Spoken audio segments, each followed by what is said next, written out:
যদি কোনো আপনার দৃষ্টিতে যদি কোনো আলেমের মুখে এমন কোনো কথা শুনেন যেই কথাটা হক্কানি রব্বানি উলামায়ে কেরাম বলছেন ভুল, উলামায়ে কেরাম বলছেন ওটা ঠিক না, কিন্তু তারা এটাকে প্রচার করছেন, ইউটিউবে প্রচার করছেন, প্রচার মাধ্যমে প্রচার করছেন, ইলেকট্রনিক্স মিডিয়ায় প্রচার করছেন যে না এটাই সঠিক, যদি এমন কোনো ব্যতিক্রম কিছু দেখেন, তাহলে আপনি আমার এই আলোচনা থেকে আর জবাব খুঁজে নেবেন যে সমস্যাটা কোথায়। নিজেকে প্রকাশ করার জন্য বিভিন্ন স্বার্থে কিছু মানুষ তারা হক বুঝেও তারা হককে গোপন করে এবং না হককে মানুষের সামনে প্রচার করে, দুনিয়াবি কোনো স্বার্থ এটার মধ্যে অবশ্যই নিহিত আছে।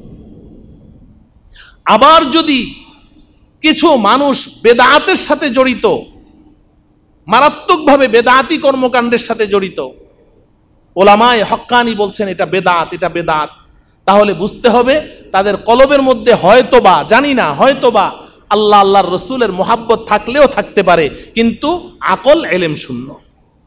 এই দুইটা সমস্যা। এজন্য এখন কি করতে হবে আমার প্রিয় তালিবুল ইলম ভাইয়েরা, এখন দুইটা পাত্রই ভরে রাখতে হবে। এই হলো আমার শেষ কথা। আকলটা কি দিয়ে ভরতে হবে বলেন? কি দিয়ে ভরতে হবে? এলেম দিয়ে ভরতে হবে। এই আকল নামের এই পাত্র আমরা এলেম দিয়ে ভরে রাখবো তো ইনশাআল্লাহ? সময়কে কাজে লাগাবো তো ইনশাআল্লাহ? সামান্য মাত্র সময় আমরা নষ্ট করব না, কারণ আমি শুরুতেই বলেছি সবচেয়ে দামি বস্তু আল্লাহ রব্বুল আলামিন আমাদেরকে দিবেন বলেই এই জামিয়াতে আমাদেরকে নিয়ে এসেছেন। অতএব এখানে আমাদের কাজ হবে, আমি আছি, আমার কিতাব আছে, আমি আছি, আমার উস্তাদ আছে, বাস ওতন সে হাম ক্যা করেंगे, মাদ্রাসা है वतन अपना, वतन से हम क्या करेंगे, मदरसा है वतन अपना, मरेंगे हम किताबों पर, वरक होगा कफन अपना। আমি বাড়ি দিয়ে কি করব? বাড়ি তো আমার মাদ্রাসা, মাদ্রাসাই তো আমার বাড়ি। মরেঙ্গে হাম কিতাবোं पर, वरक होगा कफन अपना। আমি কিতাবের উপরে আমার মৃত্যু হবে, কিতাবের পাতা আমার কাফনের কাপড় হবে। বাস এই প্রতিজ্ঞা নিয়ে আমি এই মাদ্রাসায় পড়ে থাকবো, কারণ আমার আকল নামের পাত্র এলেম দিয়ে ভরতে হবে। আর পাশাপাশি কি করতে হবে? যখন যেই মাসআলাটা আমি কিতাবের মধ্যে পড়বো, যখন পড়বো তখন থেকেই আমল শুরু করে দেব। পারবো তো ইনশাআল্লাহ? শয়তান আমাকে বুঝায়, আমাকে ওয়াসওয়াসা দেয় যে আরে তুই তো এখন তালিবুল ইলম, তুই তো এখন ছাত্র, এখন তো তোর কাজ হইল এলেম অর্জন করা, এখন এত নফল নামাজ পড়ার দরকার কি, এখন এত আউয়াবিন পড়ার দরকার কি, এখন এত তাহাজ্জুদ পড়ার দরকার কি, এখন এত জিকির আজকার করার দরকার কি? এখন না, এখন শুধু তুই এলেম অর্জন করবি। যখন তুই ওস্তাদ হয়ে যাবি তখন তোর হাতে অনেক সময় থাকবে, তখন তুই এই ইশরাকের নামাজ পড়বি, চাশতের নামাজ পড়বি, আউয়াবিন পড়বি, তাহাজ্জুদ পড়বি, তখন তাসবিহ পড়বি, 3 তাসবির আমল করবি, তখন সমস্ত আমল করবি। শয়তান এভাবে আপনাদেরকে বুঝাতে থাকবে। না না আমার প্রিয় তালিবুল ইলম ভাইয়েরা, না, আল্লাহ ওয়ালা বুজুর্গানে দিন তাদের ছাত্র জমানার ইতিহাস পড়ে দেখেন। আমি শুধু একজনের কথা বলেই শেষ করে দিচ্ছি, হাকিমুল উম্মত মুজাদ্দিদুল মিল্লাত হযরত মাওলানা শাহ আশরাফ আলী থানভী রহমতুল্লাহি আলাইহি। নাম শুনেছেন? আশরাফ আলী থানভী রহমতুল্লাহি আলাইহি মুজাদ্দিদ ছিলেন। মুজাদ্দিদ কাকে বলে ওটা বলার সময় এখন নেই, ছোট ছাত্ররা বুঝবেও না। মুজাদ্দিদ ছিলেন একজন মানুষ, উনি তার জীবনে 1200-র উপরে কিতাব লিখে গেছেন। সুবহানাল্লাহ, কত কিতাব? 1200-র উপরে তিনি কিতাব লিখেছেন, ছোট বড় মিলে। হযরত থানভী রহমতুল্লাহি আলাইহি ওনার একটি ফতোয়ার কিতাব আছে ইমদাদুল ফাতাওয়া। এই ইমদাদুল ফাতাওয়া আমরা ইফতার ছেলেদেরকে পড়াই, যারা মুফতি হয়। ইমদাদুল ফাতাওয়া না পড়ে কেউ মুফতি হতে পারে না। ওই কিতাবটা যখন পড়বেন দেখবেন থানভী রহমতুল্লাহ আলাইহির কাছে কেউ লিখেছে, হযরত ইস মাসআলা কা হাল কিয়া है, এই সমস্যার সমাধান কি, কোরআন হাদিসের আলোকে জানতে চাই, প্রশ্ন করে। তো উনি জবাব লিখছে, ভাই अभी तो मैं सफर में हूं, এখন তো আমি সফরে আছি, मेरे पास कोई किताब भी नहीं है, আমার কাছে কোনো কিতাব নেই, और कोई हवाला भी मुझे याद नहीं है, এবং কোনো কিতাবের রেফারেন্স এবং হাওয়ালাও আমার মনে নেই। मगर मेरा अमल ये है, मगर मेरा अमल ये है, আমার সাথে বলেন, मगर मेरा अमल ये है, मगर मेरा अमल ये है, কিন্তু আমি এইভাবে আমল করি, কিন্তু আমি বাস প্রশ্নের জবাব লেখা শেষ। যে আমার কাছে কোনো কিতাব নেই, আমি সফরে আছি, কোনো কিতাবের রেফারেন্সও আমার মনে নেই, কিন্তু তুমি যেই মাসআলাটা জানতে চেয়েছো আমি আশরাফ আলী এইভাবে আমল করি, এই যে উনি লিখেছেন আমি আশরাফ আলী এইভাবে আমল করি, ওইটাই আমরা কি করছি ফতোয়ার মধ্যে লিখে দলিল হিসাবে লিখে দিচ্ছি যে আশরাফ আলী থানভী এইভাবে আমল করে। তো এখন আমার বন্ধুরা মানে আহলে হাদিস বন্ধুরা বলে আশরাফ আলী থানভীকে কি তুমি নবী মানো, যে আশরাফ আলী থানভীর আমলকে তুমি দলিল হিসাবে পেশ করে দিয়েছো যে আশরাফ আলীর আমল এটা কি কোরআন না হাদিস, উনি কি সাহাবী না নবী, ওনার আমল দলিল হলো কেমনে? না না না, ওনার আমল দলিল হয়নি, ওনার আমল দলিল হয়নি, কিন্তু ওনার জীবনী আমরা পড়ে শুনে দেখেছি যে ছাত্র জমানায় যখন যেই কিতাবে যেই মাসআলাটা পড়তেন, যেইভাবে পড়তেন সাথে সাথে হুবহু ওইভাবে আমল শুরু করে দিতেন। এটা হলো আশরাফ আলীর জীবনী, আমরা স্টাডি করে দেখেছি। অতএব আশরাফ আলী থানভীর আমল যেহেতু এইটা, অতএব আমরা 100% কনফিডেন্সের সাথে বলতে পারি কোনো না কোনো গ্রহণযোগ্য কিতাবে এটা আছেই আছে, কারণ উনি কোনো কিতাব দেখেই আমল শুরু করেছেন। অতএব আশরাফ আলী থানভীর আমল আমাদের জন্য দলিল না, উনি যেহেতু এভাবে আমল করছেন অতএব কোনো কিতাবের মধ্যে এটা আছে। এখন উনি বলতে পারছেন না, খুঁজলে তালাশ করলেই কি করা যাবে, পাওয়া এতটা ওনারা ছাত্র জমানা থেকে এভাবে আমল করতেন। অতএব যখন যেই মাসআলাটা যেই কিতাবে পড়ব সাথে সাথে কি করব, আমল শুরু করে দিব, সাথে সাথে আমল শুরু করে দিব।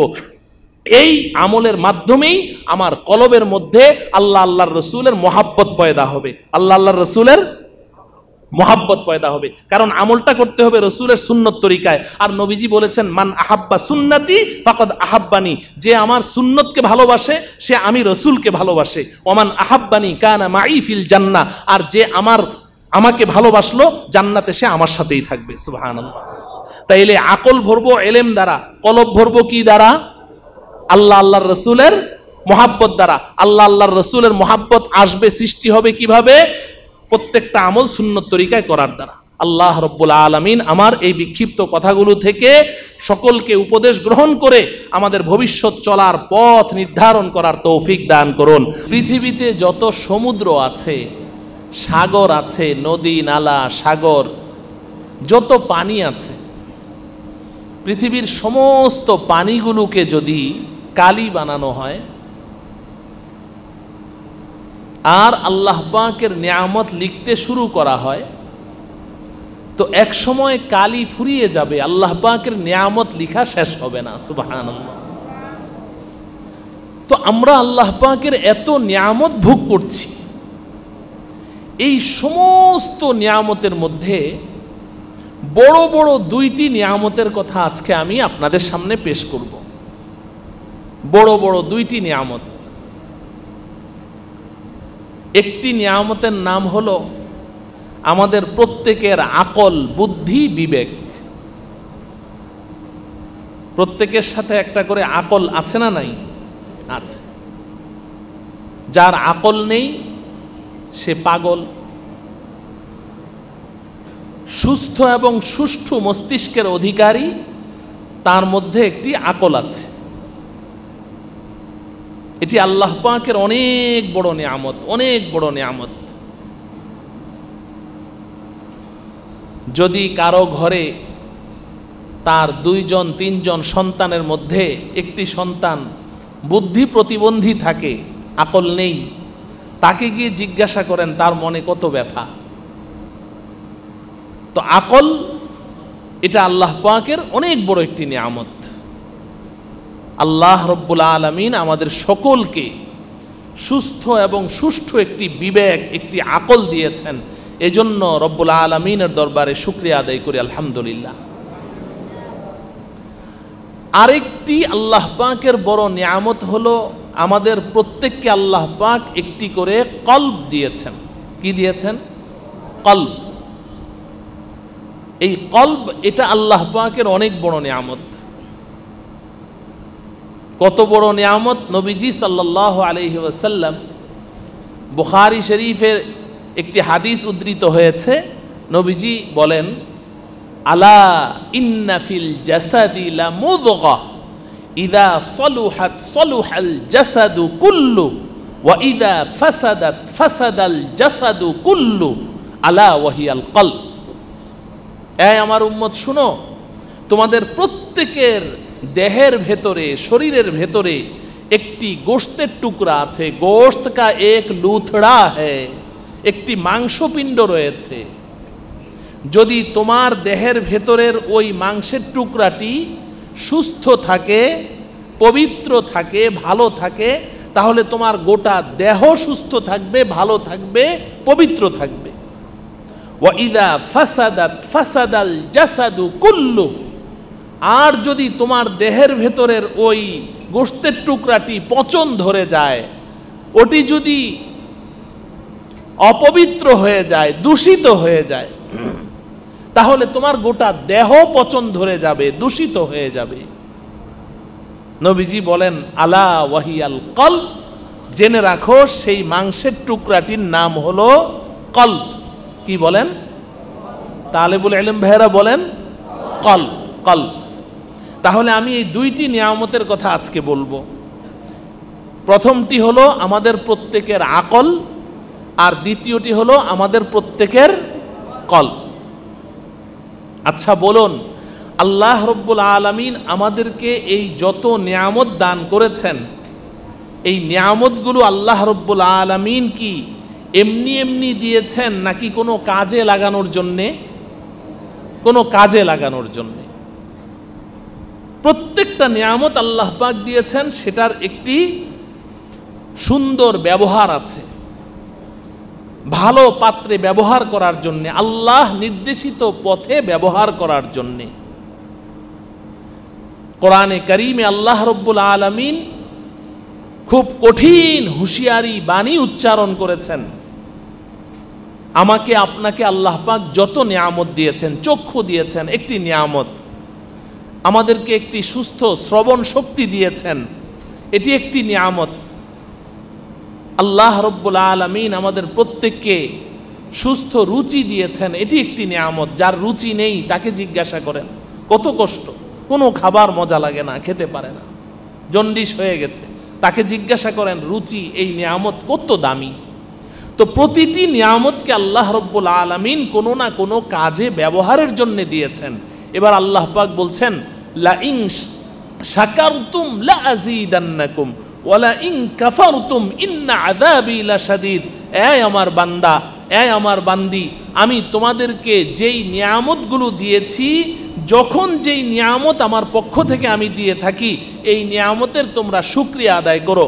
যদি শুকরিয়া আদায় করো, আমি আল্লাহ এই নিয়ামত দিন দিন আরো বাড়িয়ে দেব।